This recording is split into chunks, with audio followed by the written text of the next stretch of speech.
현장을 걷는 자, 전쟁을 이긴다. 이순신의 현장 실사형 리더십.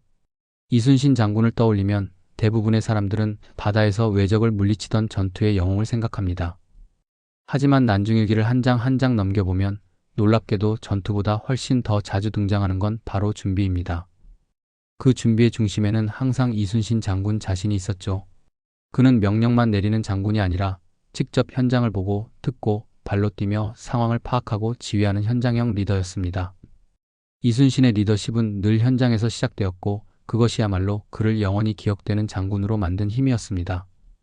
1595년 10월 25일 지휘관들과 함께 현장을 점검하다. 이날 이순신은 가리포 첨사, 우후, 금갑도해령 포녹도 지역을 맡고 있는 수군 지휘관들을 불러 모아 직접 보고를 받았습니다. 전쟁이 잠시 소강 상태에 접어든 시기였지만 이순신은 조금도 긴장을 풀지 않았습니다. 각 지역의 병사 수는 얼마나 되는지, 필요한 물자는 무엇인지, 어떤 어려움이 있는지를 꼼꼼히 점검했습니다. 이 보고는 단순히 종이로 주고받는 형식적인 절차가 아니었습니다. 장군이 직접 눈으로 보고 귀로 듣고 몸으로 느끼기 위해 현장 지휘관들을 불러들인 것이죠. 실제로 어떤 상황인지 내가 직접 알아야 한다. 는 것이 그의 방식이었습니다. 그는 책상 앞에서 명령만 내리는 장군이 아니라 현장을 뛰는 리더였던 겁니다. 그날 저녁 정황이라는 인물이 어떤 일을 보고하러 왔다가 돌아갈 때 이순신은 직접 나가 그를 전송했습니다. 그저 명령을 받는 부하로 대하는 게 아니라 사람을 예의로 대하고 따뜻하게 배웅하는 태도를 보여준 겁니다. 전시 상황에서도 이순신은 사람 사이의 신뢰와 공감을 무엇보다 중요하게 여겼습니다. 그런 태도가 바로 조직을 지탱하는 힘이었지요. 띠풀? 전쟁 중에 왜 풀을 베러 간 걸까? 10월 25일 기록에서 가장 흥미로운 내용은 바로 띠풀을 베기 위해 군사 80명을 보냈다는 부분입니다. 전쟁 중에 왜 풀을 베러 가요? 하고 의아할 수 있어요. 하지만 이순신이 이런 지시를 내린 데는 아주 중요한 이유가 있었습니다. 띠풀은 당시 초가집 지붕을 이을 때나 군선, 군함을 수리할 때 꼭 필요한 자재였어요. 겨울을 준비하기 위해 군인들이 머무는 곳인 군영을 보수하거나 병사들의 잠자리를 마련하는 데도 꼭 필요했죠. 전쟁은 칼과 화살만으로 이길 수 있는 게 아닙니다. 병사들이 따뜻하게 지낼 수 있는 공간, 고장난 배를 바로 고칠 수 있는 자재, 거기에 식량과 의복이 잘 준비되어 있어야 진짜 싸울 수 있는 상태가 되는 거예요. 이순신은 그런 살 수 있는 환경을 만드는 것부터 전쟁 준비로 여긴 겁니다. 10월 28일 현장 점검은 계속되고 날씨도 변수다. 3일 뒤 경상 오후 이이득이 이순신을 찾아왔습니다. 이이득 역시 현장을 점검하기 위해 직접 발걸음을 옮긴 거죠. 그리고 바로 그날 며칠 전 띠풀을 베러 갔던 배들도 돌아왔습니다. 그런데 이순신은 그날 밤 날씨가 이상했다고 적습니다.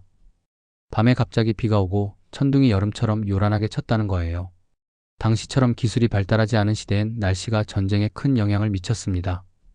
천둥 번개가 치면 병사들이 놀라 사기가 떨어질 수 있고 폭우는 선박의 항해를 방해했죠.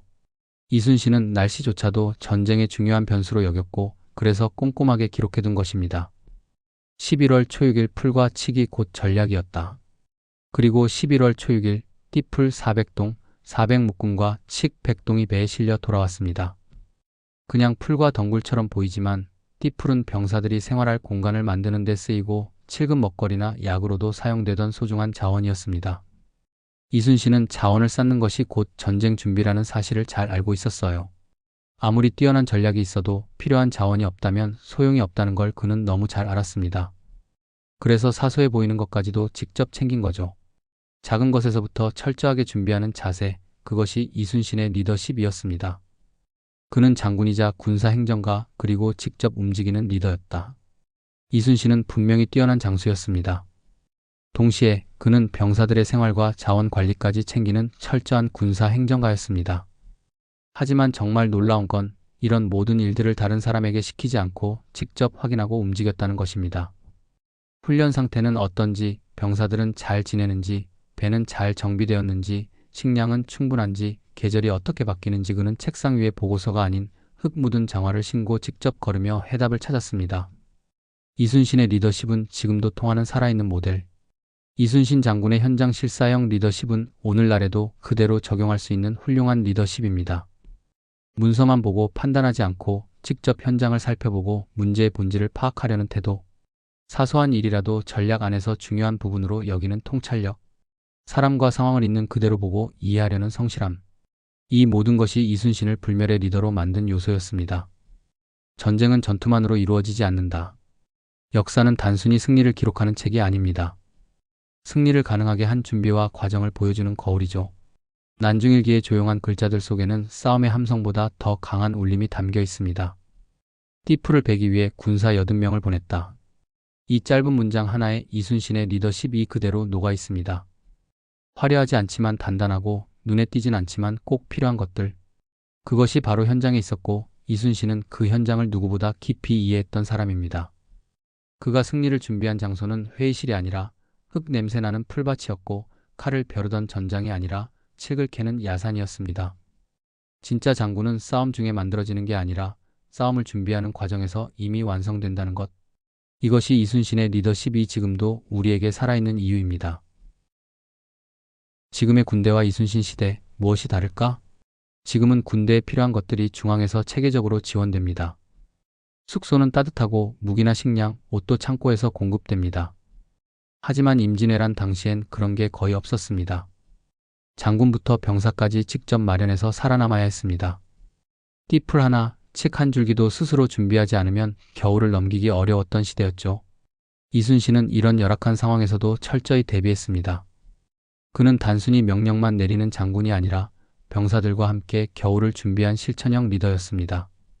자그마한 자원 하나까지도 전략의 일부로 생각하며 우리가 직접 해결해야 한다는 정신을 병사들에게 심어주었습니다.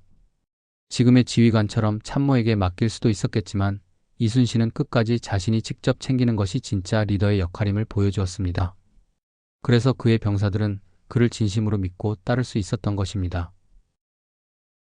1595년 10월 25일 말다.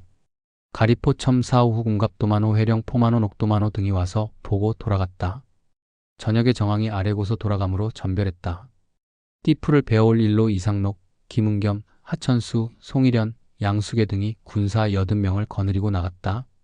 10월 28일 경상우가 와서 봤다. 띠풀을 배러 갔던 배가 들어왔다. 밤에 비가 오고 우레가 여름철 같이 치니 괴상한 일이다. 해설. 이날도 맑은 날씨였다. 경상우인 이이득이 와서 둘러보고 갔다. 며칠 전 띠풀을 배러 나갔던 배들이 돌아왔다.